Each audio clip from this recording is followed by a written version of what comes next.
Welcome to Uncovering Authenticity. This is where we share stories about real people having real life experiences and doing amazing things. Tēnā koutou katoa, ko Monique Bradley tōku ingoa. He kai kōrero aho. I'm Monique Bradley and I'm a storyteller.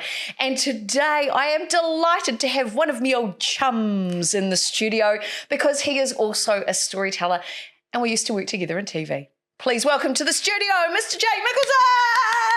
Thank you. And I hope I said your name properly. Yeah, because I've only ever called you Jake. Yeah, I know, and most people do, but of course the longer name was given to me at birth. Perfect. Yeah, absolutely. Yeah, that's it's great. Danish originally, but they've spelled it different 100 times, so now it's the way it is. Perfect. The Kiwi Ana version of it, yeah. Yeah, perfect. Yeah. Jake, we go way back now. We do. It's way been a back. few years. Yeah, a few less greys in the hair then. I'm not judging because mine are all covered. Yeah, there you go. You see, this is about being real. Yeah. We met through a shared love of TV. We both worked for, am I allowed to say, the TV shopping channel? Absolutely. Do you tell your clients? I absolutely. It gives, again, that sense of authenticity. You know, people want to deal with real people. Yeah, they do. In the world of AI, technology is moving at such a rate that authenticity is becoming a rarer and rarer commodity. So for that reason, we do find that people are responding to, hey, chatting to a real person seems to actually resonate with people. It's a luxury. It's a luxury. So we met through the TV shopping channel. You were quite a young thing at the time, I remember. Young. Spring chicken. Very innocent. And you came on board, weirdly enough, and I love this story, the job that you actually got, I had applied for months and months earlier because I saw it and I saw it was TV shopping. And I applied for it and I thought that was great. And they turned me down because they said I had too much of different experience or something like that. What they were trying to say, I found out later, was that I was too old. I found out. But then to get in front of the camera and meet you and meet everybody else, and I was like, yeah, this is great. This is the dream job. Yeah. What attracted you to getting onto the channel? I don't know. I guess growing up, I was very much a drama student, so absolutely loved the stage, performing, and public speaking was something I always really thrived off. And, you know, it was a case of the natural progression of reaching larger audiences. At the time, I guess I was at a young age where experience was what I was looking for. And that's what drew me to the shopping channel. They were looking for a young presenter. But I guess looking back, it was more the content of what we were selling may not have been what was the, you know, overall dream of TV presenting, just to put it politely. But the reality was it gave me a platform to hone my craft and learn how to speak in a public TV environment. And gave me, I guess, a bit more of a sense of what I wanted out of a TV career. And that helped me refine moving on to other roles within TV as well, probably more so on the production side. But it was also a great space to learn what I did and didn't enjoy about the space. On that note, did you like the production side? Because you were working on some pretty big productions, like Police 10-7, right? Yeah, so Police 10-7 was a big one that obviously is now no longer on the air due to concerns of stereotyping, which is a bit of a shame, I think. I think that they've really lost it was a great part of New Zealand culture. Agreed. In the sense that you could say to people, oh, you know, I've worked on Police 10-7, and people light up when you say that because it's real. It gave me so much respect for the police. It made me realise I don't have what it takes to be cut out that way. Me too. I don't have the patience that some of them do, and it's phenomenal what they have to put up with. But sort of that, and it developed into working with MediaWorks, which floor managing for TV3 News Hub, which of course now is going through some massive changes. Oh, so my heart breaks for them. Absolutely, and we know that, you know, this environment's fun, it's fast paced, but to get that letter to say, hey, never mind, we've seen that. And we saw that, of course, with the shopping channel back in the day too. So it's a transitional space. It's exciting, it's fun, it's vibrant, and then all of a sudden it's not. Yeah. And I guess that emotional journey is something that it's not for everyone. No, it is quite hard. The hard thing too is that it's a sort of industry that is quite addictive. And it gets into your blood, it gets under your skin. Yeah. When you're out there, you've got that adrenaline, especially with the live TV that we did. Yeah, it's a hard thing to explain to other people. Yeah, it's so. Look at me. Look at what I'm doing now. I am still absolutely obsessed with it. I'm obsessed with telling stories, with helping people tell these stories. I cannot stop. I wake up in the middle of the night thinking of content. Yeah, how did you manage to disconnect from that adrenaline space and the uncertainty, but the excitement of our industry, and move into, because you've done other jobs since then. Yeah. What have you taken from those experiences? How does that filter into every other part of your life? Because it's kind of a part of you. Yeah. Absolutely. And I think it is about realigning what your values are. And the biggest problem with a value set for someone is that it evolves. And I think that's what I really found is it was an ever-changing thing for me. It was originally wanting to capture that energy and the excitement, as you say. And then as I got older, it was more about how do I create a world where I can have a family, raise a family, and those sorts of values. And finding the right person to do that with was a huge part of that. And eventually it became less about the enjoyment of what I was doing to try find out about what we could create. Wow. So that was the original motivator. And so we moved out of Auckland to obviously try to get into the housing market and all the rest of it and try other things. They say, you know, the average person has 7 careers in their lifetime, and I'd done all that by about 26. So I've done all these different things. And it was, you know, tourism to then business development. And it was just a case of sitting down, well, what's important to me? And I was working in a role that the industry didn't excite me. I wasn't passionate about it. But what I did love is the way that the staff looked after the bosses looked after their staff. They were educational, they were supportive, and they were helping them become the best versions of themselves. That was their whole mentality. Wow. And I said to them, as part of their sort of management team, that this is the last job I'll ever work for someone else in. I've got no interest in going anywhere else unless I can do something under my own brand. And that's eventually where I got some terrible financial advice that then translated into me wanting to understand it more and moved into the ability to give financial advice to people to help them take control of their own journey. Wow. So it's quite a cool transition. And even now that old business brings me back to talk to their staff to help them understand how to buy their own house and how they can save for their future and all those sorts of things. So it all correlates back in and all these life skills you pick up along the way. You can always utilize them and draw on those experiences. And of course, the core of what we did working on the shopping channel is to be a brand. That we were encouraged to do that because people buy from people. Yeah. We were encouraged to be as personable as possible. Yeah. And also to tell stories. We lived, in my keynote, I talk about working on the shopping channel and talking about how we lived with the products. And it was our job, especially when we did a live broadcast, anything could likely go wrong. Yeah. That's live TV. And it did. That's part of my keynote, just spoiler alert. But being able to do that, but knowing that you'd lived with that product for so long that you had unwavering faith in what that product delivered. Is it how you feel about the work that you do now? 100%. Yeah. And that's it. It's not a case of just helping people in general. It's a very specific targeted approach of this one specific corner of the financial space with one company that's core focus is educating and empowering Kiwis. It's all about their journey. How do we personalize it for you? So it's not a big one size fits all approach. It's let's talk to each individual person, give them the tools to make a more informed decision and help them go from where they are now to having a vision for their future. Wow. Because that's what it took for me to turn around and go, well, what's important to me? How do I make that a reality? And now I can then impart that on other people to help them on their journey. Wow. They have to want it. The markets don't work for us at the moment in the sense of for young people, it's not an easy thing to say, I'm earning 30 or 40, 50K a year and I want to buy a house with a 20% deposit. That's not an easy thing to get to, but it is with a plan and it's about creating that plan and how do we go from A to B without too much mucking around in the middle. And every journey of every customer must be completely unique. Yeah, absolutely. So you've gone from when we worked on the channel where it was very divergent in the fact that we were selling one thing to many people. Yeah. Now you're selling, yes, it's one product, but it could be skinned in many different ways, right? Absolutely, yeah. In a one-to-one basis. Correct. How do you feel from a scale of satisfaction?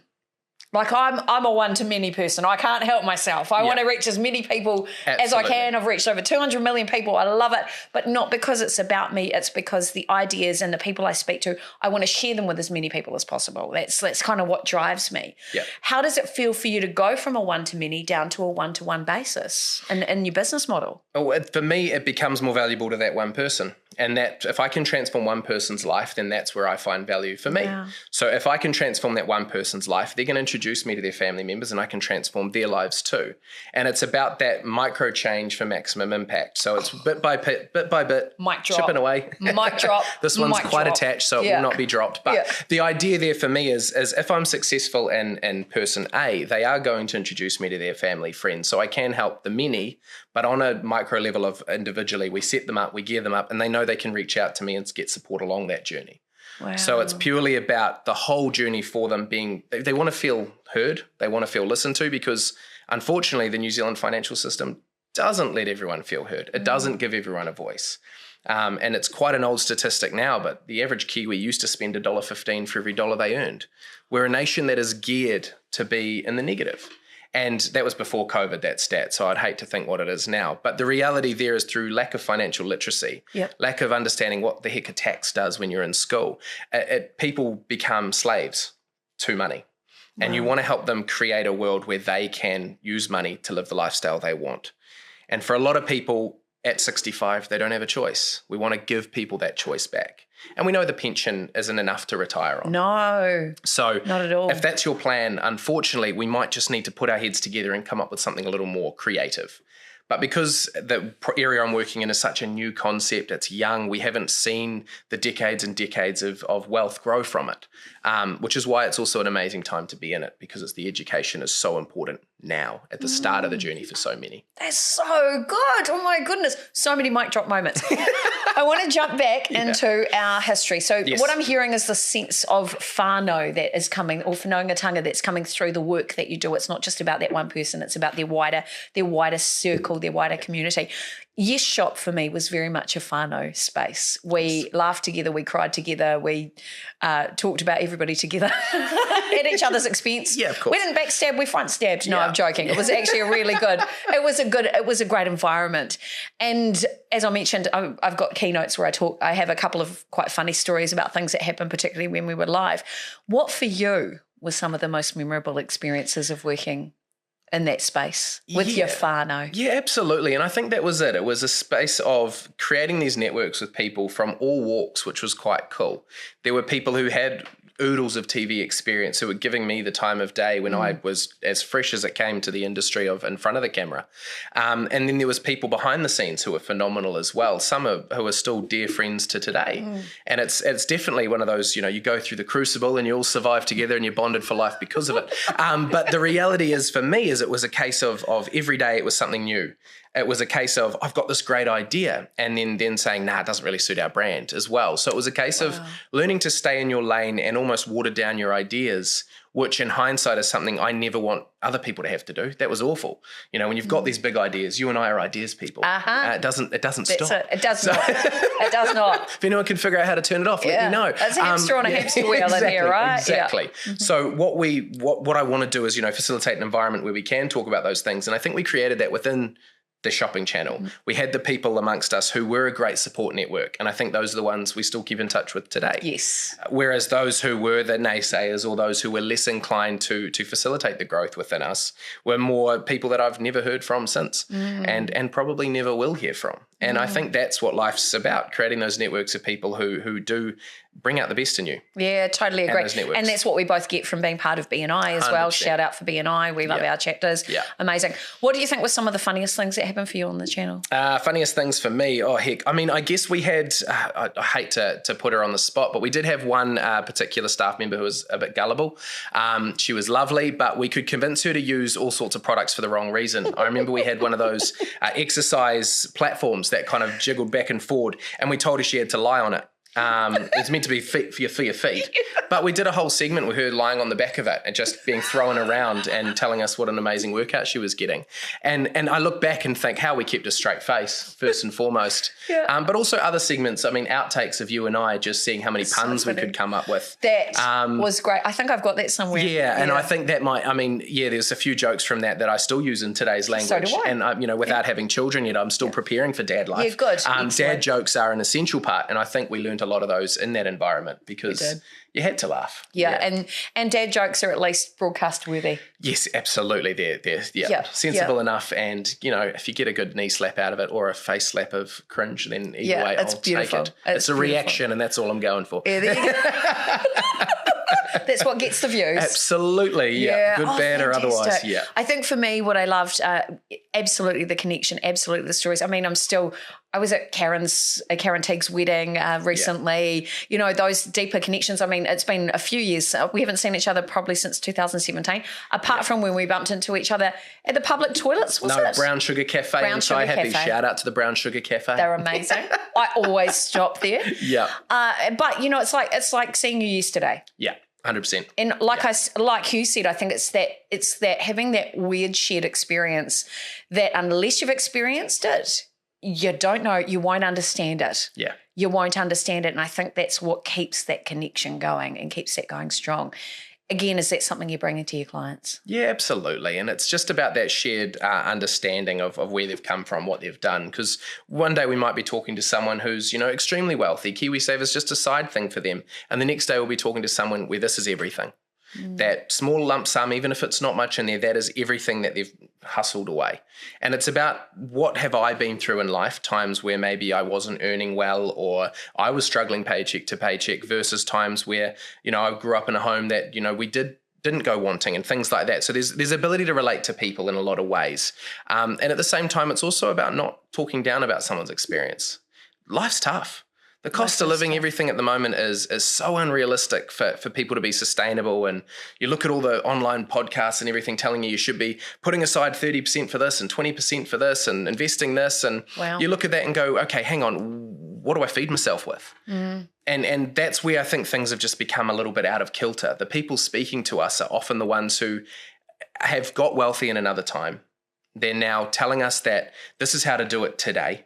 And without understanding everyone's individual journey. It's easy to make $100 million when you have $1 billion, whereas it's a lot harder to get yourself out of debt when you've got nothing. And it's about listening to each individual's journey, understanding and helping however we can, just to take them from where they are to at least seeing a light at the end of the tunnel. Yeah. And there are things I can't help people with. And at that point, that's where things like BNI, again, become fantastic because I've got a network of people who can. And that's the most valuable thing for me about the networking space is I'm limited. I can't do everything, but what I can't do, I can find someone who can. Oh, so many mic drops. Look, here's the thing. I know you said to me, no, I'm not considering a career back in television, but you should. Damn you. Yeah. Damn you. B and I were looking for some sponsorship for the show. There you go. No. Just reach out to our people, our agents. Absolutely. I totally agree. No, and seriously, do consider it because you're smart, you're fun, you're great, your energy is amazing, but most importantly, you actually care about people and their education and how to serve them. Speaking of which, if people listen to this or watch this, and they absolutely should, and they should also like it and share it with all their followers because we're amazing, just saying, where can people connect with you should they want to do that, because they will? Yeah, absolutely. Look, the company I work on behalf of, we have very limited ways, of course, of being too public about it. But what we can do is chuck some details in the comments and go from there, just to kind of create a conversation for people if they are interested in having a bit of a chat about some of their financial plans in the future. I love it, Jake. It has been an absolute delight to have you back on camera and in the studio. And as always, you are amazing. Keep staying amazing. Remember, stories matter, and so do you. So find your voice and share your story. Jake, we are over and out. Woo! Thank you so much. Woo! Thank you.